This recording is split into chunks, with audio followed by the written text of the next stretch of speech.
I remember 3 or 4 years ago driving through Henderson and seeing this truck parked on the side of a street in Henderson and thinking, has Brad Paisley come to Henderson? Like, did his truck break down here? Is he just hanging out in Henderson? And there were a lot of questions a handful of years ago when this thing showed up. And then what you discovered is you drove through town repeatedly over the next few months, and I don't remember if it's still there or not. I think you discovered somebody in Henderson bought this trailer and didn't paint over it. And so Brad Paisley had actually not come to town. We just bought the truck. But for a moment, it was kind of cool to think, whoa, like Brad Paisley came to town. He came to Henderson. It's kind of cool. Some of you, maybe many of you, didn't know this, or I guess some of you would, but do you remember, 7 or 8 years ago when Peyton Hillis, who was on the cover of Madden 12, bought that house about 2 miles down the road, that big mansion down there, and lived in a Stantonville address for 3 or 4 years? I think 3 or 4 years. I looked into it, right? The sale of the and he sold it 3 or 4 years ago for an outrageous amount of money, or whatever. This guy lived in Stantonville in the off season for 3 or 4 years. I remember thinking, whoa, this guy came to Stantonville, right? I know some of you from Savannah, the Savannah folks, you think you're big shot because you got Daryl Worley from your town, right?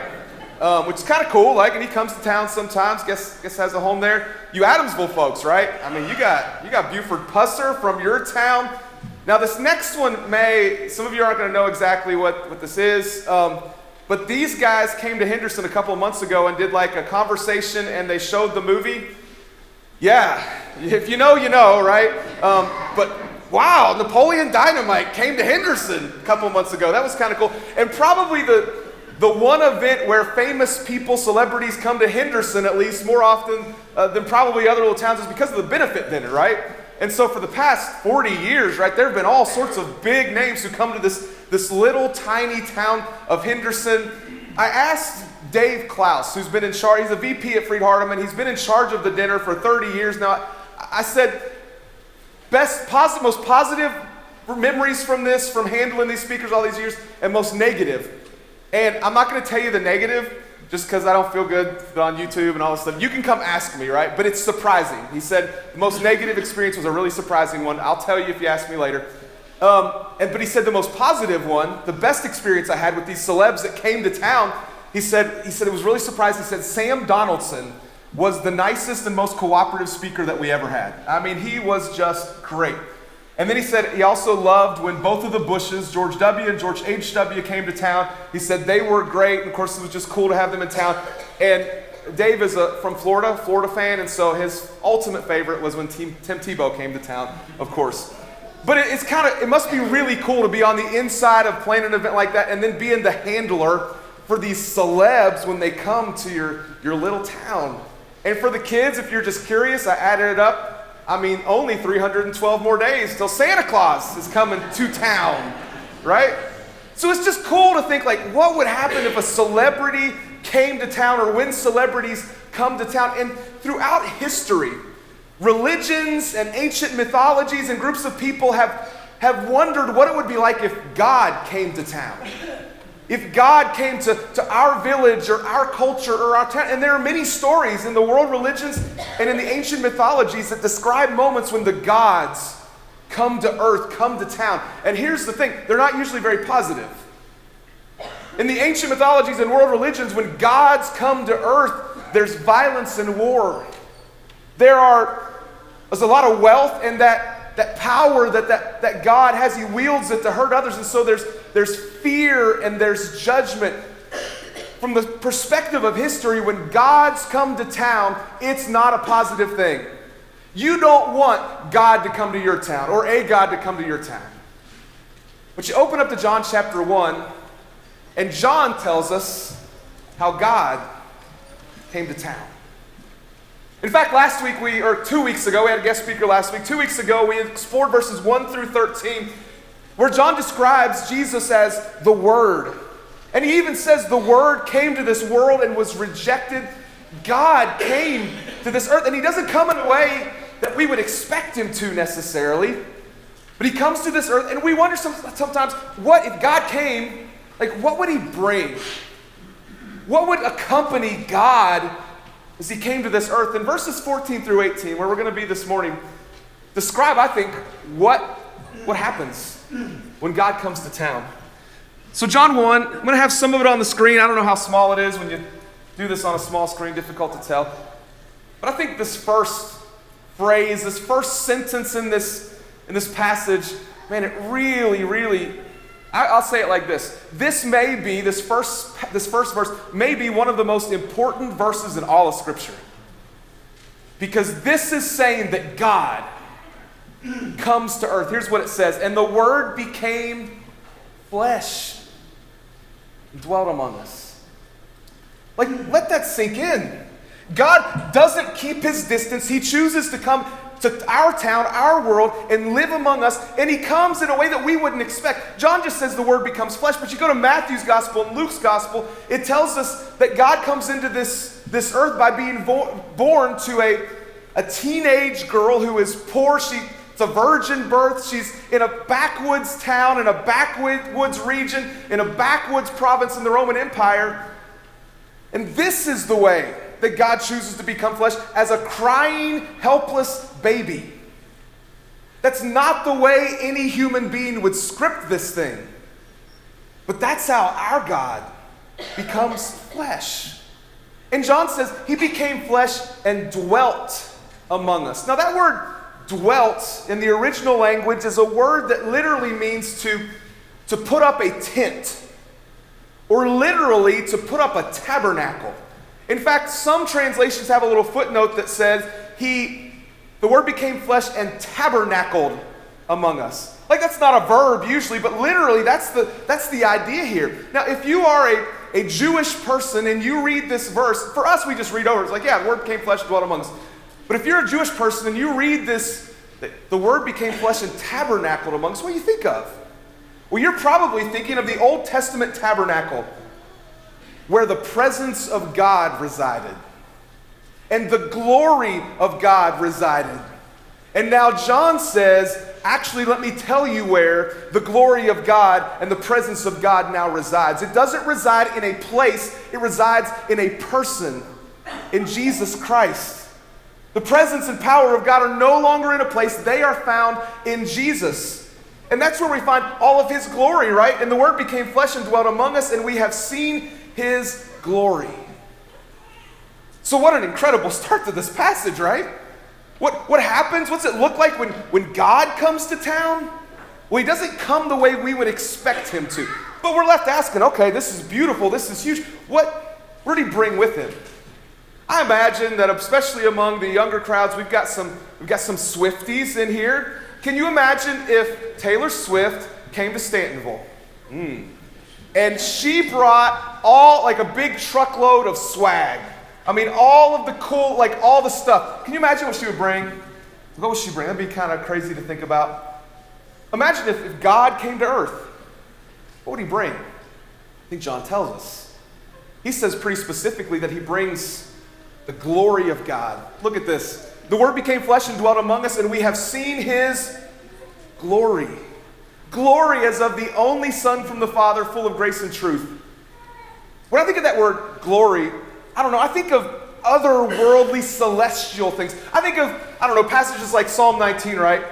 The heavens declare the glory of God, and the firmament shows his handiwork. Or when Stephen at the end of Acts chapter 7 is being stoned, and it says he looks up into the heavens and he sees the glory of God.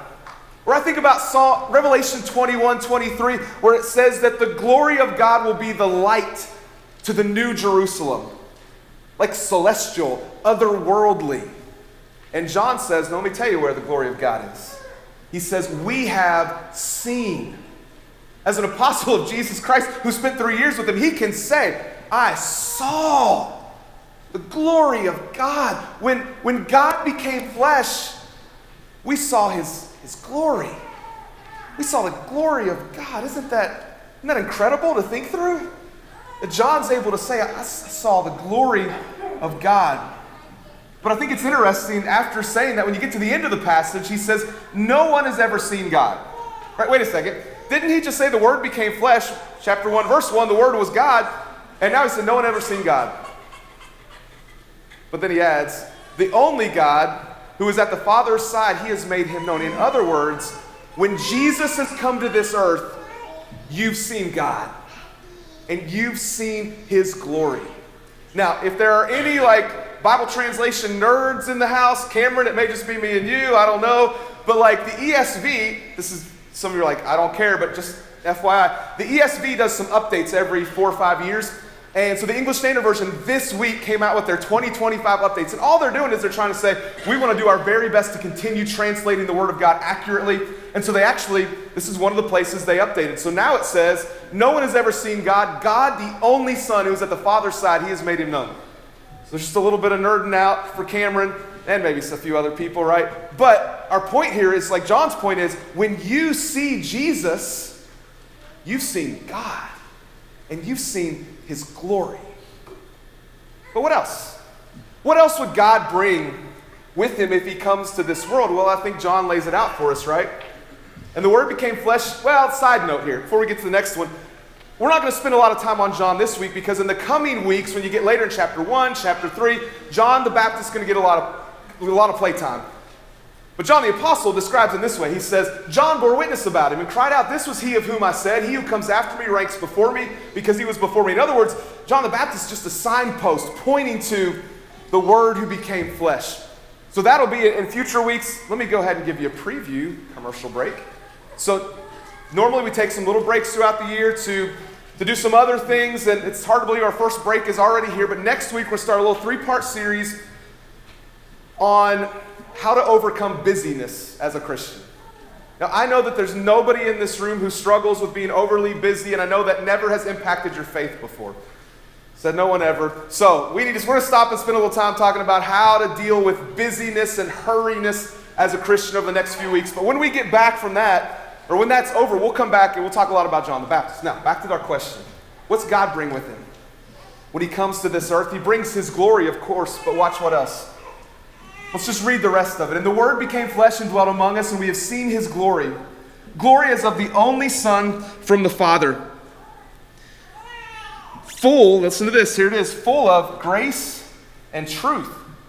John bore witness about him and cried out, this was he of whom I said, he who comes after me ranks before me because he was before me. Now listen to this. For from his fullness we have all received grace upon grace. For the law was given through Moses, and the law is good, right? The law was valuable for its purposes. For the law was given through Moses, grace and truth came through Jesus Christ. No one has ever seen God. The only God who's at the Father's side, he has made him known. It becomes abundantly clear that when God comes to earth, he brings grace and truth. Now immediately we feel some tension because these two words feel a bit opposed to one another. Let me give you a couple reasons why I think we struggle and we feel tension with these two words. Number one, I think we struggle with the tension between grace and truth is because our culture, Christian culture, if you will, tends to emphasize grace at the expense of truth. You've probably seen that. We could give examples, but probably tends to emphasize grace at the expense of truth. But for a lot of us, and we've talked a lot about this here at Stantonville, we grew up in a setting, probably in our church culture, where we have tended to emphasize truth at the expense of grace. And emphasized and focused on a list of doctrines and truth, and perhaps not been as gracious with others or ourselves as we should have been. And somehow Jesus balances these two perfectly. Add to this, when grace and truth meet, things can get messy. Sometimes there are not simple answers. You don't believe that? Ask our elders if they ever struggle with the balance between help meeting people's needs and serving people when grace and truth meet. And we want to follow truth at the same time. We want to be as gracious as God is, which is infinite, right? And boy, sometimes when grace and truth come together, it's not as black and white as we sometimes want to make it out to be. And so we bring all that together. These two words bring us some tension, and we struggle with these. And we'll come back to how we balance them in a few minutes, but perhaps we should just say here that Jesus balances grace and truth, brings them to us perfectly balanced. Perhaps the only person, God here in this case, who's ever balanced grace and truth perfectly is Jesus Christ. And so we at least have to think through what's that look like? And we'll come back to that in just a minute. But maybe the reminder here for me as I think about these two words, grace and truth, most people in our world, in one way or another, are searching for these two things. They may not realize it, they may not use these words. But as people feel guilt and shame for their sin, even if they don't believe that they've sinned, what are they searching for? They're searching for some sort of peace or freedom or grace. And even if they're not seeking it from a higher being, even in their relationships, they know something is broken. Everybody's searching for grace. And again, though they may not realize it, I think most people are searching for truth in some form or fashion. They may not use that term, that word the way we would. Even if it's just they're searching for their own truth. Everybody's searching for truth. And I think John makes it clear where we find it. Grace and truth are only truly found in Jesus Christ. And perhaps for all of us, it's a reminder that as we go searching for grace and truth, if we're not starting with Jesus, we're missing something. We're missing something. So, what's God bring? He brings it in grace and truth. Or when he comes to this earth, he brings grace and truth. Have you ever thought about how much he brings? This past week, it was Thursday, the Piggly Wiggly in Henderson was having a grand reopening sale. That had been bought by somebody, and so they were reopening. So they were running a really big sale, a really big meat sale. And so I said, Charlotte, I'm going to go there before I go to work, and we're going to load up on meat. So I went in. Actually, we needed steaks, right? We needed steaks for Valentine's Day. We're going to grill some steaks. They were on sale. I was like, I'm going to go get some steaks. So I went in there, and they usually have at Piggly Wiggly the whole bunch of big buggies, but they got those little, do you guys say buggies here? I forget. Have I just brought out the West Virginia to me? I don't know. Shopping cart, whatever you want to call it. They got the big ones, and there's always one or two little ones. You know, those little half ones, right? Or maybe even a third. And I thought, that's all I need. Because that's when I go in there, it's usually because I've received a text while I'm at work, and it's, will you stop at Piggly Wiggly on the way home and get fill in the blank? And so I only need like a small shopping cart. So that's what I did. Got the small shopping cart, I'm just going to get some steaks. Well, I got to the back, and they had these massive, crates of every meat imaginable. And they had pork shoulders, and all of it was on sale. And so I just started throwing stuff in this little buggy. And you know what happened? It got to a point where there was no room for anything else. I mean, even the Cinnamon Toast Crunch was on sale, guys. I had to throw in a box of that. And so it was overflowing, this little half buggy. And I was on the way out, and right over there's the Dr. Pepper Zeros, and they're next to nothing. So I was carrying the Dr. Pepper Zeros because there was no more room. It was full. But it was just a little buggy. What's it look like for God to give His grace and truth as He comes to earth? Well, John says it comes from His fullness. Right? Listen to this. Where does grace and truth come? It says that Jesus is full of grace and truth. You skip a few verses, for from His fullness we have all received grace and truth. So God doesn't just become flesh and give us some grace and truth, some grace and truth. He comes to earth full of grace and truth, and then we receive, the text says we receive from His fullness. I don't know if there are adequate words to describe what it would be like to think about the fullness of God. Paul helps us a little bit over in Colossians. He says in chapter 1, verse 19, for in Him all the fullness of God was pleased to dwell. You skip to chapter 2, verse 9. For in Him, Jesus, the whole fullness of deity dwells bodily. Wow. The fullness of God overflows to us when we receive His grace and truth. If I'm honest, as I read this text, it's overwhelming. Just what God has brought to us when He becomes flesh, when He comes to our world, when He comes to our town. But I guess if I'm trying to summarize this for you in a way that you can just leave and think about one thing, here it is. Because I think about this passage and all that we receive when God comes to our town, I just think about a phrase that John uses here, and I think it's fitting, and it's just this. Here's what we get. From His fullness, we receive grace upon grace.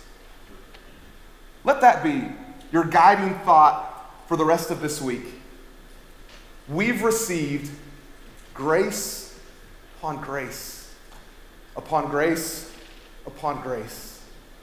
You ever been in one of those mirror mazes before, and you look in the mirror and you see infinite numbers of all the things that are, whether that's you, and it's whoa, you can see yourself over and over and over. It's like infinite in a mirror maze. There's a sense in which when we look around us and see all of the blessings that God has poured out upon us, grace upon grace, it's like a mirror maze. It just goes on and on and on. It's an infinite number of blessings that come because God chose to become one of us. It's an infinite number of blessings. It's perfect peace and joy. And it's eternal blessing and goodness and peace and joy. When God becomes flesh, when God comes to our town, look what we get. From His fullness we receive. John says, we have all received grace upon grace. Now, if all this is true, what difference does this make? How should we, if it's true that we've received this incredible phrase that we can't even describe in our own ways, grace upon grace, what difference does that make?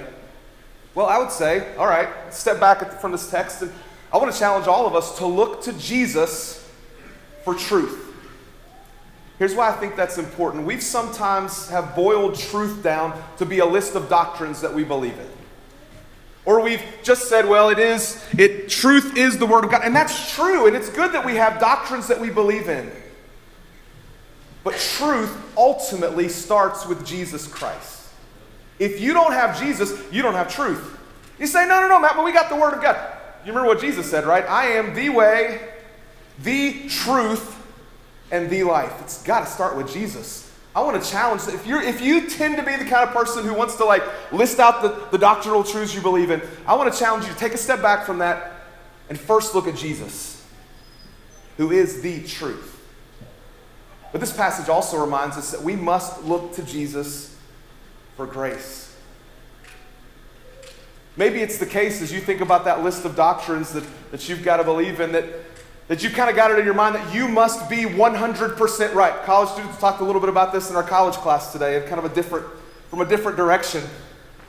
But it may be that you have based your salvation on your belief that you've got it all right. That you are 100%, you've got it 100% accurate. Well, here's how I know, number one, that's not the truth. If you have changed your mind at all in the past 20 years, that means at no point were you 100% right. When I got here, started here the first time, before we went to Peru, if you don't know our story, in 2004. It's been a long time. I've known some of you a long time. When I got here in 2004, I never would have taught some of the things that I teach you now that we share together about the Holy Spirit. Wouldn't have thought about it. Would have probably said someone who teaches that way, boy, I don't know what I would have thought about it. I think I was wrong then. Changed my mind pretty drastic. I think I was wrong. But you know what I think I still was then? I was saved. I wasn't lost because I had this one thing. I wasn't saved because I had something right or wrong in that case. If you think that somehow you're going to be saved because you get it all right, you're never going to be saved. You know when you're going to be saved? You know why you're going to be saved? Because you've surrendered your life to the source of truth, Jesus Christ. And as you mature in Him, yes, you come to believe certain things and are convicted about certain things, but we are not saved because we get it all right. We're saved by the grace of Jesus Christ. We're saved because we have received grace upon grace. So I want to challenge you, look to Jesus for grace. As you look at these two statements, I would just challenge you to think about which way you lean. And maybe if Jesus is perfectly in balance on grace and truth, which way do you lean? And this week I would challenge you to pray and reflect about what it would look like to be more balanced in looking to Jesus for both truth and grace. But last, if everything we've said is true today, then I'm reminded that, I'll say this, my last statement I guess on this. If grace lacks an emphasis on truth or on Jesus as the truth, something's missing. On the flip side, if truth lacks an emphasis on the grace of Jesus, something is missing. So again, my challenge for you is to figure out how you can better balance this as you mature in Jesus Christ. Now here's the last thing I'll say if all of this is true today. Number 3, we ought to mirror Jesus for others. You say, where do you get that in the text? I love that John repeats himself in 1 John chapter 1, verse 18 and 1 John 4, verse 12. Two different documents written for different purposes. John 1, he says, no one's ever seen God. 1 John 4, no one's ever seen God. Now in John, it's really cool that he says, no one's ever seen God. The only God who's at the Father's side, He has made known. When we see Jesus, we see God. But you get to 1 John chapter 4, he says the same thing. No one's ever seen God. Doesn't say anything about Jesus here. He says, if we love one another, God abides in us and His love is perfected in us. In other words, you ought to be loving others and living such a way that when no one's seen God, but when they see you, they've seen God. Isn't it cool? The progression for John says, you see Jesus, you see God. He later then says, when you've seen a Christian, you've seen God. At least someone who's imitating Jesus. And so I want to challenge us all to think about this week, what it would look like for us to mirror Jesus to others. You know what's interesting about a mirror is no mirror has a perfect reflection. There's always just a little bit of imperfection anytime there's a reflection. We will never perfectly mirror Jesus to the world. Sometimes it'll be a pretty cracked mirror. But that doesn't change the reality that we are called to show the world what it looks like to be a follower of Jesus. And John says, when the world looks at Christians, they see God. And so what's it look like for you this week with your coworkers, with your family? When they look at you, will they see God? Will they see Jesus as you mirror him? What incredible blessings that we have when we acknowledge that when God became flesh, we have received from his fullness grace upon grace. John Newton is pretty famous for having written the song Amazing Grace.